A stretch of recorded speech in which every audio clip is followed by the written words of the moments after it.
नमस्कार दोस्तों, स्वागत है आपका अपने YouTube चैनल एफएम ज्ञान पे, जहां पर हमारा financial and money related video पे बात करते हैं। और आज के फाइनेंशियल ज्ञान में यस बैंक से रिलेटेड इंपॉर्टेंट अपडेट के बारे में बात करने वाले हैं।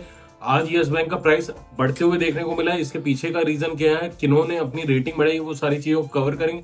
तो वीडियो को बिल्कुल भी स्किप मत करिएगा, पूरा देखिएगा। ऑलरेडी 250 से ज्यादा वीडियो हमने और अपने प्लेलिस्ट में बना रखी है। तो यस बैंक के लेटेस्ट अपडेट के लिए चैनल को जरूर सब्सक्राइब कर लीजिएगा। तो चलिए यहाँ पर डायरेक्टली न्यूज पे निकल के आते हैं कि क्या न्यूज निकल के आ रही है। तो मैं यहाँ पर आपको बताना चाहूंगा, आज जो प्राइस बढ़ते हुए देखने को मिला है उसके पीछे का एक खास रीजन है कि इनकी रेटिंग जो है वो इंक्रीज कर दी गई है। India ratings upgrades Yes Bank's LT rating to AA with stable outlook. यानी कि यहाँ पर एक कंपनी की तरफ से इनकी जो रेटिंग होती है, अलग अलग कंपनियों की, उन्होंने रेटिंग बढ़ाई है। बाकी चीजें भी समझेंगे ताकि हम ये डिसीजन ले सकें, बाय करना है, होल्ड करना है, सेल करना है। तो वीडियो को पूरा देखिएगा, बिल्कुल स्किप मत करिएगा। Yes Bank said that India Ratings and Research has upgraded the bank's long-term issuer rating to IND AA from IND-A with stable outlook। यानी कि इंडिया रेटिंग एंड रिसर्च जो कंपनी है, उसने यहाँ पर जो इनका लॉन्ग टर्म की अगर हम बात करते हैं, जो इश्यू करते हैं ये लोन्स को लेके, उसमें इनकी रेटिंग को बढ़ाया गया है, IND AA पे कर दिया गया है, IND-A से लेके। और जो आउटलुक बताया गया है वो है स्टेबल, यानी कि जो पहले दिक्कतें आ सकती थी उसको अभी के लिए स्टेबल कर दिया गया है। तो कहीं ना कहीं ये एक पॉजिटिव न्यूज हो सकती है कंपनी के लिए लॉन्ग टर्म में। India ratings and research stated that the rating upgrade factor in an improvement in the consolidated profitability in Q1 financial year 2026। यानी कि इसके पीछे का रीजन इन्होंने ये बताया, जो कंसोलिडेटेड प्रॉफिटेबिलिटी का रिजल्ट देखने को मिला है Q1 फाइनेंशियल ईयर 2026, उसके वजह से ये चीज करी गई है। इसके अलावा अगर हम बात करते हैं, the increase focus on retail and SME in the loan mix to around 60% in financial year 2025। यानी कि अगर हम बात करें फाइनेंशियल ईयर 2020 में, तो 36% तक का ही लोन दिया जाता था जो कि रिटेल या फिर SME सेक्टर होते थे। और 2025 में अगर इसको कंपेयर करते हैं तो इसको बढ़ा के लगभग 60% तक कर दिया गया है, जो कि अगेन एक तरह से लगभग डबल के करीब में है, उससे थोड़ा सा कम है।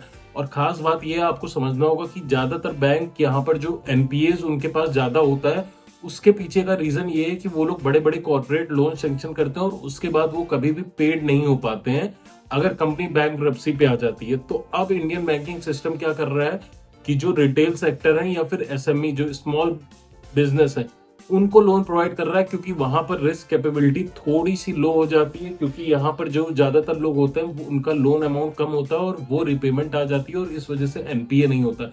कभी कभार डिलेज हो सकते हैं, लेकिन ये बहुत टाइम तक डिलेज में नहीं जाते।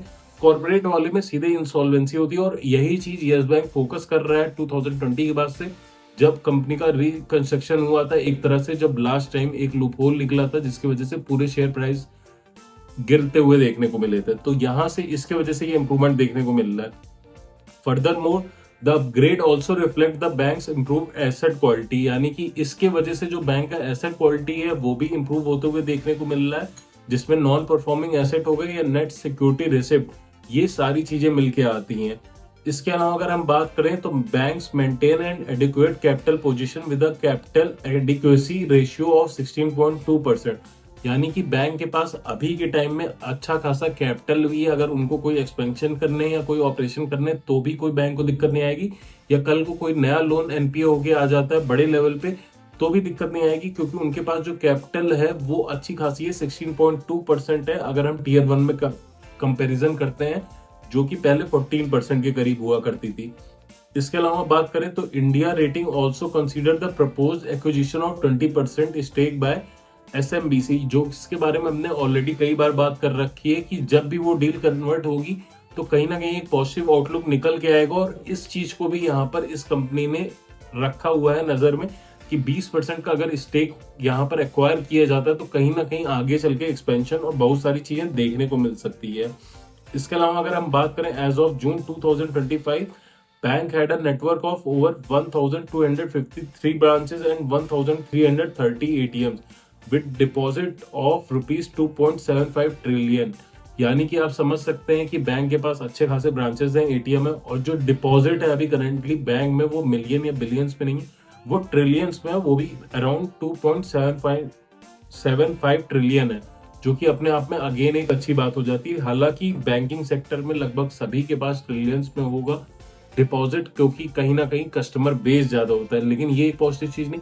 लेकिन बाकी चीजें जो हमने कंसीडर करी है, जो इस कंपनी ने रेटिंग को इंक्रीज करते वक्त अपने हाईलाइट करा है उन्होंने, तो ये चीजें कहीं ना कहीं एक पॉजिटिव आउटलुक निकल के आते हैं। और इसी का रीजन है कि कल भी हमने यस बैंक के प्राइस को बढ़ते हुए देखा, आज भी हमने बढ़ते हुए देखा। अब करेंटली हमें बाय करना, होल्ड करना है, सेल करना है। तो बाइंग की पोजीशन के लिए मैं डायरेक्टली यहाँ पर कोई रिकमेंडेशन नहीं देना चाहूंगा। अगर आपको बाय करना है तो आप फाइनेंशियल एडवाइजर से कंसल्ट कर सकते हैं, उसके बाद बाय करें। लेकिन हमारा लेवल वही रहेगा 18 या 18 के नीचे का अभी, क्योंकि करंटली 19 के करीब पे है, तो अभी बाय की रिकमेंडेशन नहीं रही। बाकी जो लोग अभी होल्ड करके रखें, थोड़ा सा कुछ टाइम के लिए पैनिक ना करें और होल्ड करके रखें, आपको एक अच्छा रिटर्न देखने को मिलेगा। आराम से 23 से 25 के टारगेट मिल जाएंगे अगले 2 से 4 महीने के अंदर। उम्मीद है वीडियो पसंद आएगी। इसके अलावा कोई क्वेरी तो कमेंट करके जरूर बताएं।